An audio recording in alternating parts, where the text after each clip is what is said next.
Hello viewers, Tollywood story এক্সপ্লেনারে তোমাদের সবাইকে স্বাগত জানিয়ে পরশুরামের আজকের পর্বের রিভিউ আমি শুরু করছি। শুরুতেই কবিরের বাবা বলছে, আর কোনো কথা নয়, আমার ছেলে কবির যেটা বলছে সেটাই ফাইনাল। আর কোর্টে তার যদি সাজা হয় তাহলে এই বাড়িতে লাট্টু আর পিকু রয়েছে, আর তার কিছু লোকজন আছে যারা তার একটা ইশারাতে সবটা ছাড়খাড় করে দেবে, এরকম হুমকি দিয়ে কবিরকে নিয়ে চলে যায়।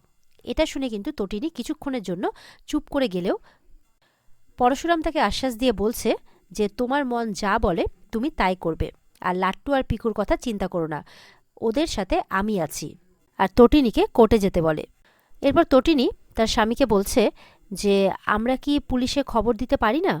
পরশুরাম এটা শুনে মনে মনে বলছে, তোমাকে কি করে বোঝায়, তোমার স্বামী সেই লোক। তটিনী তো এবার দেখছে তার স্বামী চুপ করে আছে, তখন বলছে যে কি গো, তাহলে পুলিশে আমরা খবর দিই। তখন পরশুরাম বলছে, আমি অলরেডি পুলিশে খবর দিয়ে দিয়েছি। আর বলছে যে তোমার মন যেটা চাইছে তুমি কিন্তু সেটাই করবে। যদি তোমার মন চায় যে কবির চ্যাটার্জি শাস্তি হওয়া দরকার, তবে সেটাই করবে। আর যদি মন চায় তুমি তোমার পরিবারের পাশে দাঁড়াবে, তাহলে তোমার পরিবারকে বাঁচাবে, তোমার বোনকে বাঁচাবে, তাহলে সেটাই করবে। আমি তোমার সিদ্ধান্তকে বদলানোর চেষ্টা করব না। এরপর যখন তটিনী চলে যায় তখন লাট্টু আর পিকু পরশুরামকে জড়িয়ে ধরে। আর পরশুরাম তখন মনে মনে বলছে, সুবিধে হবে না কর্ণ চ্যাটার্জি, সুবিধে হবে না। জিৎ মুখার্জি, তোমরা জানো না যে কার সাথে তোমরা লড়াই করছো, তাই তোমাদের কোনো সুবিধে হবে না, তোমাদের কোনো লাভও হবে না, কারণ আমি আর কেউ নই, স্বয়ং পরশুরাম। মানে এভাবে মনে মনে বলছে আর কি।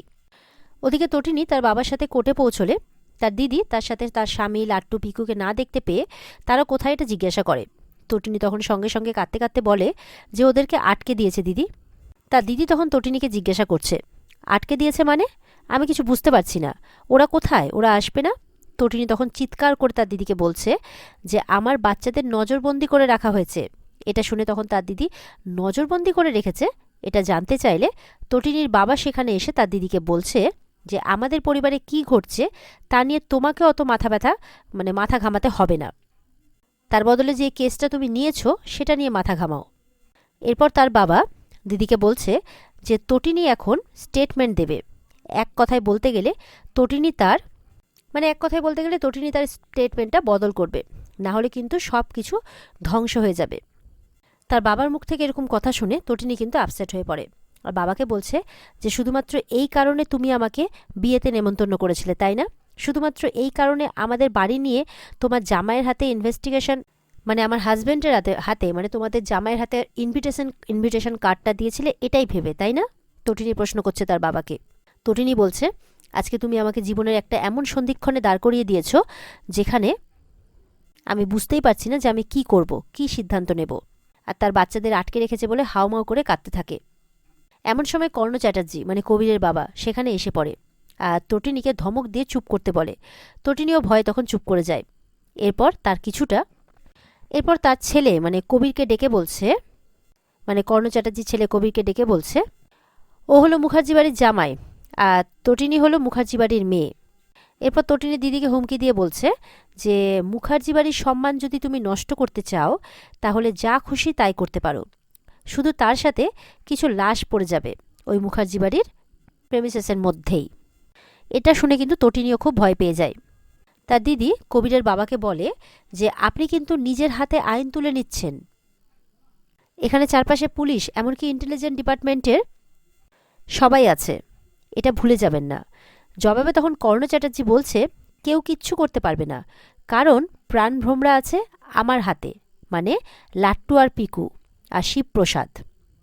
এরপরে স্পেশাল ব্রাঞ্চে দুজন অফিসার, একটি ছেলে আর একটি মেয়ে, এসে তটিনীকে বলে আপনি এসে গেছেন, আর লাট্টুর খোঁজ করতে থাকে। ওদিকে মুখার্জি বাড়িতে কিন্তু লাট্টু আর পিকু খুব ভয় পেয়ে যায়। আর তার পা এসে বলছে এটা হচ্ছে দুষ্ট লোকেদের বাড়ি। তো আর বলছে যে তুমি যে বলেছিলে যে এটা মাম্মির ড্যাডি মাম্মিদের বাড়ি, মানে তারা এখানে থাকে, এবার কি হবে পা, এবার আমরা কি করব, মানে এমন করে বলছে বাচ্চাগুলো আর কি। তাদের পা তখন তাদেরকে চুপ করিয়ে বলছে যে কিচ্ছু হবে না। এরপর দেখা যাচ্ছে যে একজন লোক ক্রিকেট খেলার জন্য লাট্টুকে ডাকছে, কিন্তু লাট্টু যেতে চায় না। ভয়ে বাবাকে জড়িয়ে ধরে বলতে থাকে, আমি খেলবো না, আমি মাম্মির কাছে যাব। এরপর তার পা কিন্তু মানে লাট্টুকে কানে কানে বলে দিচ্ছে খেলতে যেতে, যে তুমি খেলতে যাও, একটু পরেই কিন্তু পরশুরাম চলে আসবে। এটা শুনেই লাট্টুর ভয় একদম উধাও হয়ে যায়, আর সে খেলতে যাবে বলে একদম রেডি হয়ে পড়ে। এরপর এটা শুনে কিন্তু পিকু বলছে যে তুমি ভাইয়ের কানে কি বললে গো। তার পা তখন পিকুকে লাট্টুর সাথেই খেলতে পাঠিয়ে দেয়। এরপর শিবপ্রসাদ তার বউ তটিনীকে ফোন করে, সেখানকার খবর জানতে চায়। তটিনী তখন বলে এখানে দুজন স্পেশাল ব্রাঞ্চের অফিসাররা এসেছেন। এটা শুনে পরশুরাম তাদের সাথে কথা বলতে চাইলে তটিনী তাদেরকে ফোনটা দিতে গেলে কর্ণ চ্যাটার্জি তটিনীর হাত থেকে ফোনটা কিন্তু কেড়ে নেয়। আর শিবপ্রসাদকে জিজ্ঞাসা করছে যে সে কী বিষয়ে কথা বলতে চায়, আর তাকে ইশারাতে কিন্তু ধুমকিও দিচ্ছে, মানে হুমকি দিচ্ছে আর কি, দিয়ে বলছে যে যাই কথাই বলবে অফিসারদের সাথে সেটা যাতে ভেবে চিনতে বলে। এই বলে কিন্তু ফোনটা অফিসারদের হাতে দিয়ে দেয়। পরশুরাম এরপর সৌরভ মানে স্পেশাল ব্রাঞ্চের অফিসার ছেলেটিকে ফোনে বলে আমি যতক্ষণ না বলি, তো পরশুরাম সৌরভকে বলে দিচ্ছে যে আমি যতক্ষণ না বলি টাইম কিল কর, খেলিয়ে যা, লেজে খেলিয়ে যা, তারপর আমি অ্যাকশনে নামবো, অ্যাকশনে কিন্তু আমি নামবই, বলে ফোনটা কেটে দেয়। ওরাও বুঝতে পারে যে পরশুরাম কী বলতে চাইছে। এদিকে নন্দিনী মানে কর্ণ কবির চ্যাটার্জিদের বলছে আপনারা চাইলে ভেতরে যেতে পারেন, আমি তটিনীকে নিয়ে ভেতরে যাচ্ছি। এরপর নন্দিনীকে পেছন থেকে ডেকে বলছে আর কি সেই উকিল, মানে এমন কিছু কাজ করো না যাতে তটিনীর বাচ্চাদের ক্ষতি হয়, না হলে কিন্তু তার দায় সারা জীবন তোমাকেই বইতে হবে। 3টে মানুষের লাশের দায়, বুঝতে পারছো তো?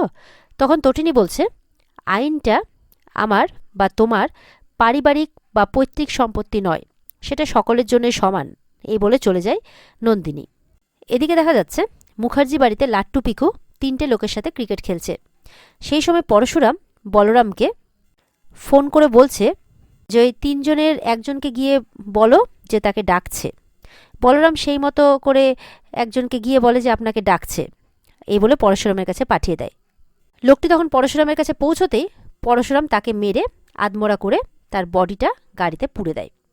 এরপর যেহেতু লাট্টু আর পিকুর মধ্যে পিকু জানে না যে সে তার পা হচ্ছে পরশুরাম তাই বলরামকে বলছে যে পিকুকে বলতে যে ভেতরে একটা পুতুল আছে, এই বাহানা করে আর কি ভেতরে নিয়ে চলে যায় পিকুকে বলরাম। ওদিকে নন্দিনী তটিনীকে কোর্টরুমে নিয়ে যাচ্ছে। এমন সময় মাঝপথে আরাধ্যা তটিনীর মুখোমুখি হয়ে তাকে রিকোয়েস্ট করে বলে যে তার দায়িত্ব এখন তার ঘাড়ে, তাই কবিরকে কিন্তু ফাঁসাতে বারণ করে, আর তাহলেই সে তার বাচ্চাদের বাবাকে আর বাচ্চাদেরকে বাঁচাতে পারবে, মানে এটা বুঝিয়ে দিচ্ছে সেও। নন্দিনীও তখন বলছে যে তুই কিন্তু এইভাবে তটিনীর উপরে মানসিক চাপ সৃষ্টি করতে পারিস না। উত্তরে তখন আরাধ্যা নন্দিনীকে বলছে যে বিয়ের সাজে এখন সে কোর্টে দাঁড়িয়ে, তার স্বামী অ্যারেস্ট হয়ে গেলে সে জীবনেও শ্বশুরবাড়ি ফিরতে পারবে না, তাই মানসিক চাপ তটিনীর নয় তার বেশি। তখন নন্দিনী বলছে তোকে শ্বশুরবাড়ি ফিরতে হবে না, কর্ণ চ্যাটার্জির ছেলেকে বিয়ে করে ওদের সাথে সম্পর্ক রেখে তুই ভুল করেছিস। কর্ণ চ্যাটার্জির ব্যাপারে তোর কোনো ধারণা নেই, নিউজ পেপারে প্রায় তার ব্যাপারে খবর বেরোয়, ফলো মনে হয় করিস না, একটা বাজে লোক, করাপ্টেড লোক, একটা গুন্ডা। হঠাৎ তখন সেখানে কবির এসে পড়ে, আর নিজের আর বাবার ব্যাপারে এই সমস্ত কথা শুনে নন্দিনীর উপর চেঁচিয়ে ওঠে আর বলছে লয়ার ল নিয়ে মাথা ঘামাক, আমার ড্যাডকে নিয়ে নয়। তার বাবার ব্যাপারে কোনো বাজে কথা বলতে বারণ করে নন্দিনীকে। এরপর তটিনীকে বলে অনেক হয়েছে, এবার গান পয়েন্টে দাঁড়িয়ে কাজ হবে। ওখানে গান পয়েন্টে কিন্তু পিকু লাট্টু আছে, হ্যাঁ, তো কিডন্যাপ করিয়েছি, বেশ করিয়েছি, দরকার পড়লে আবারও করব, কোর্টরুমে দাঁড়িয়ে বলছি দরকার পড়লে আবারও করব, ভয় করি না, মানে কর্ণ চ্যাটার্জির ছেলে বলছে আর কি কবির। কবিরের এই অসভ্যতার জন্য মানে কবিরকে ঠাটিয়ে এক চড় মারে তটিনী তাকে চুপ করিয়ে বলে আর একটা কথা বললে তোমার নামে আমি আর একটা এফআইআর করব। থ্রেট করছো তুমি এখানে দাঁড়িয়ে? তুমি জানো আমার মধ্যে দিয়ে কি যাচ্ছিল, আমার কি অবস্থা হয়েছিল? অন্য লোককে দিয়ে ফোন করিয়ে আমাকে হুমকি দিয়েছিলে যে আমার ছেলে মেয়েদের মেরে ফেলবে। সেই সময় একজন মায়ের উপর দিয়ে কি বয়ে যাচ্ছিল সেটা তোমার ধারণাও নেই। তুমি বোঝো এগুলো? তোমার মতো ছেলেদের পানিশ করাই উচিত। এটা শুনে কিন্তু আরাধ্যার মুখ লজ্জায় নত হয়ে যায়। এরপর সেখানে কর্ণ চ্যাটার্জি আসে, এসে তটিনীকে বলছে তুমি পানিশমেন্ট দেবে নাকি? ঠিক আছে, দেবে তো দাও, আমি তাহলে আমার লোকেদের ফোন করে বলে দিচ্ছি। ভুলে যাচ্ছ মনে হয় যে ওখানে তোমার স্বামী আর লাট্টু পিকু আছে, এই বলে ভয় দেখাচ্ছে আর স্টেটমেন্টটা বদলে দিতে বলছে। তটিনী তখন বলছে আপনার কথা শুনতে আমি বাধ্য নই। তখন তটিনীকে কিন্তু আবারও ভয় দেখাচ্ছে, আর তটিনী তখন ভয় পেয়ে বাধ্য হয়ে কিন্তু রাজি হয়ে যায় স্টেটমেন্টটা বদলাতে। আর বলছে যে আপনি যা বলবেন আমি তাই করব। তখন বলছে ঠিক আছে। আর ওদিকে ফোনে গুন্ডাদের বলছে গান পয়েন্টে রাখ কিন্তু একদম, আমি বললেই উড়িয়ে দিবি, জ্বালিয়ে পুড়িয়ে শেষ করে দিবি, ডেড বডি পাচার হয়ে যাবে, কেউ জানতেও পারবে না। তটিনী কিন্তু প্রচণ্ড ভয় পেয়ে গেছে, হাজার হোক ছেলে মেয়ে বলে কথা, হাজব্যান্ডও আছে।